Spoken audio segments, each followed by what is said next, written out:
Le théorème de Pythagore. En classe, vous avez peut-être introduit ce théorème sous la forme d'un puzzle, et vous avez peut-être même fait la démonstration de ce théorème. Ce qui m'intéresse ici, c'est plutôt la première utilisation de notre théorème et le comprendre. Alors déjà, il va falloir connaître certains mots de vocabulaire dans un triangle rectangle. On définit ce qu'on appelle l'hypoténuse. L'hypoténuse dans un triangle rectangle, c'est le côté qui est opposé à l'angle droit. Donc si je prends le triangle rectangle ABC rectangle en A, le côté opposé à l'angle droit, c'est le côté qui ne touche pas l'angle droit, BC. BC ici, ce qu'on appellerait l'hypoténuse de notre triangle rectangle. Quant aux deux autres côtés, les deux autres côtés qui sont les côtés de l'angle droit, s'appellent simplement les côtés de l'angle droit. Notre théorème de Pythagore nous dit la chose suivante. Dans un triangle rectangle, attention, c'est obligatoire, le carré de l'hypoténuse est égal à la somme des carrés des longueurs des deux autres côtés. Cela signifie quoi? Travaillons dans notre triangle ABC rectangle en A. Le carré de l'hypoténuse, on peut donc l'écrire BC au carré, c'est le carré de l'hypoténuse, est donc égal à la somme des carrés des longueurs des deux autres côtés. Donc il va falloir qu'on ajoute les carrés des deux autres côtés. Donc AC au carré plus AB au carré. Voilà notre théorème de Pythagore écrit sous la forme d'une égalité mathématique. En fait, notre théorème porte en fait sur les surfaces. Si vous regardez bien, BC au carré, c'est l'aire de ce carré. C'est BC fois BC, côté fois côté. Là, j'ai dessiné un carré. Ici, le carré bleu, son aire, c'est AC fois AC, c'est-à-dire AC au carré. Pareil pour le carré vert, c'est AB au carré. L'aire du carré rouge est égale à l'aire du carré bleu plus l'aire du carré vert. Voilà, notre théorème de Pythagore porte sur une égalité de surface. Appliquons notre théorème de Pythagore.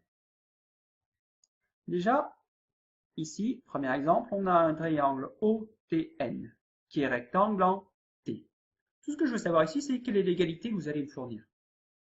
Quelle est l'égalité de notre théorème de Pythagore? Vous l'avez trouvé, je présume. Première chose à faire, trouver quelle est l'hypoténuse de ce triangle rectangle. L'hypoténuse, c'est, oui, ON, le côté opposé à l'angle droit. Donc ON au carré égale, facile, NT au carré plus TO au carré. J'ajoute les carrés des deux longueurs qui sont et qui constituent notre angle droit. Deuxième exemple, le triangle MTC rectangle en M. Ah, j'ai pas de dessin. Si je ne suis pas à l'aise pour arriver à réfléchir que j'ai besoin de dessin, rien ne vous interdit de tracer un petit dessin à main levée. On veut un triangle rectangle en M, il s'appelle MTC. Maintenant, quelle est l'égalité de notre théorème de Pythagore ici? Première chose, quelle est l'hypoténuse? L'angle droit est ici, le côté opposé de l'hypoténuse c'est TC, c'est lui qu'on met tout seul au carré. Donc TC au carré égale quoi? Je vais donc prendre les deux longueurs qui constituent et qui me permettent de définir mon angle droit, MC au carré plus MT au carré. Voilà l'égalité de mon théorème de Pythagore. Facile mon égalité. Passons donc maintenant au premier calcul possible. On me dit que MNP est un triangle rectangle en P, et on me donne certaines longueurs. Ah, je n'ai pas de dessin, qu'à cela ne tienne, j'en fais un. Triangle rectangle en P.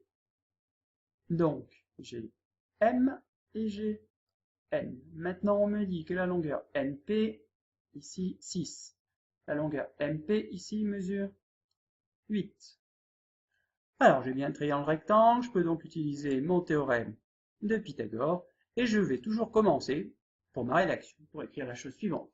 Dans le triangle rectangle MNP, rectangle en P, on a, d'après le théorème de Pythagore, cette phrase est obligatoire, puisque ça fait partie des hypothèses de notre théorème de Pythagore. Maintenant, quelle est l'égalité? L'hypoténuse, vous l'avez trouvée. Oui. Mn au carré égale. Maintenant, l'addition des carrés des deux autres longueurs.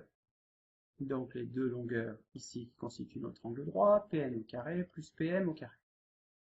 Voilà, ça c'est ma formule avec les lettres. Maintenant, je peux remplacer par les valeurs numériques. On me demande de calculer Mn, donc j'ai encore Mn au carré qui est égal à Pn. Je connais, Pn mesure 6, donc au carré, plus Pm, 8 au carré. J'ai donc Mn au carré égale 6 au carré qui fait bien sûr 6 fois 6, 36, plus 8 au carré, 8 fois 8, 64. Il me reste à faire cette addition. Mn au carré égale 36 plus 64, et 36 plus 64, ça fait 100. Voilà où on en est. Mn au carré égale 100. Ah oui, mais nous, on veut Mn, on veut pas Mn au carré. Pourtant, nous, pour l'instant, on sait que Mn au carré, ça veut dire la surface de ce carré. Cette surface, ça fait 100. Mais nous, on veut connaître la longueur de Mn. Donc, on voudrait connaître une longueur de telle sorte que cette longueur, la valeur numérique qu'on va proposer au carré, soit égale à 100. Et la définition du carré, c'est la longueur multipliée par Mn. Donc, on veut un nombre qui, multiplié par lui-même, donne 100. Quel est le nombre qui, multiplié par Mn, donne 100? Vous en connaissez un? Oui, 10. 10 fois 10, ça fait bien 100. Est-ce qu'il n'y aurait pas un autre nombre qui, élevé au carré, donnerait 100? Il y en a un autre. Moins 10 au carré, c'est égal à moins 10 multiplié par moins 10. Moins par moins qui fait plus, 10 fois 10 qui fait 100. Moins 10 au carré, ça fait aussi 100. Alors pourquoi est-ce qu'on prend Mn égale 10 et pourquoi on ne prend pas Mn égale moins 10? Vous savez pourquoi? Eh bien tout simplement parce que Mn, c'est une longueur. Donc si c'est une longueur, Mn est une valeur qui va être positive. Mn est positive. Voilà pourquoi on va pouvoir prendre 10. Et vous pourriez me dire, mais oui, alors là, c'était assez simple, on sait que 10 fois 10, ça fait 100, mais si on obtient une autre valeur que 100, comment on fait pour trouver quelle est la valeur qui, multipliée par elle-même, va donner la nouvelle valeur? Prenons un exemple. Imaginons qu'on ait trouvé Mn au carré égale 65. On sait que Mn est une longueur. On sait que Mn, c'est donc un nombre positif que l'on cherche. On cherche donc un nombre positif de telle sorte que quand on va l'élever au carré, on obtienne 65. Alors vous pourriez dire, ah mais si c'était 64, ça serait facile, je saurais faire, ça serait 8 fois 8 qui fait 64, donc ça serait 8. Mais là c'est 65. Et bien le nombre que l'on cherche, c'est ce qu'on va appeler la racine carrée de 65. Et ce nombre que l'on cherche, on va l'écrire de la façon suivante. Voilà, ça sera notre symbole racine carrée. Et ça se lit racine carrée de 65. Et en fait, la valeur que vous cherchez ici, c'est racine carrée de 65. Voilà la valeur exacte de la longueur Mn, sachant que racine carrée de 65 fois racine carrée de 65, ça fera 65. Et vous allez me dire, ah oui, mais c'est pas très parlant ce racine carrée de 65, il vaut combien en fait? Et bien pour savoir, nous allons utiliser notre calculatrice. Et souvent sur les calculatrices, il va falloir utiliser une succession de touches. Ça peut être Shift et le carré, parce que vous voyez, on a le symbole là, juste au-dessus de la touche carré. Ici aussi, on a le symbole au-dessus de la touche carré. Vous voyez, c'est le même symbole que celui que j'ai écrit, c'est ce qu'on appelle le radical. Et pour avoir accès à ces touches, il faudra appuyer d'abord sur la touche seconde. Allez, prenons une calculatrice, celle-là. Si on tape par exemple racine carrée de 100, tiens, essayons.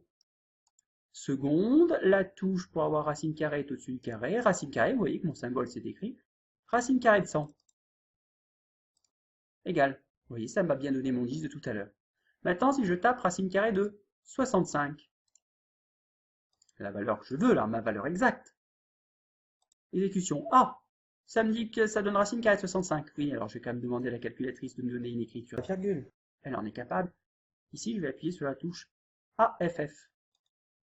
Et voilà, racine carrée de 65, une valeur approchée. Je pourrais dire, si j'arrondis au centième, 8,06.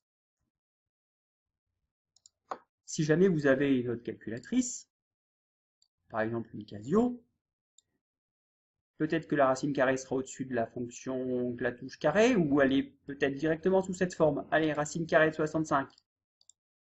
Elle aussi me donne racine carrée de 65. J'ai une autre touche. Je vous rappelle, c'est la touche SD. En appuyant sur la touche SD, elle me donne, bien sûr, une écriture à virgule. Donc ici, on va le rapprocher 8,06. Donc je peux maintenant proposer une valeur à approcher pour Mn et j'écrirai Mn environ égal à, on a dit, 8,06. Ça serait des centimètres si on a travaillé avec des centimètres. Une remarque quand même concernant l'écriture qui s'affiche sur votre calculatrice. N'allez pas penser que 8,06 225 7748, ce nombre-là, c'est la valeur exacte du résultat. Ce n'est qu'une valeur approchée. La valeur exacte, c'est racine carrée de 65. Alors, pourquoi je suis sûr que ce n'est pas une valeur exacte? Pour la simple et bonne raison que si je dois poser la multiplication ici de ce nombre multiplié par lui-même, qui est la définition du carré, et le résultat, ça sera, je vais poser 8 fois 8, 64. Je retiens 6. Après, je vais avoir plein de choses devant. Je vais à chaque fois, je vous le rappelle, faire mes multiplications. Donc, elle va être grande, je ne vais pas la faire. Mais je sais que mon résultat va se terminer par un 4, quoi qu'il arrive. Bien sûr, j'aurai 3 et 3, 6, 7, 8, 9, 2 fois 9, 18 chiffres après la virgule. J'obtiendrai sûrement 65, plein de choses, 18 chiffres après la virgule. Voilà. Mais moi, je veux petit 65. Donc, la valeur exacte, c'est racine carrée de 65. Notre calculatrice ici nous en donne une valeur approchée, comme dans une majorité des cas d'ailleurs. Voilà comment on utilise la touche racine carrée d'une calculatrice. Il nous reste maintenant à passer à divers exemples. C'est l'objet d'une autre vidéo.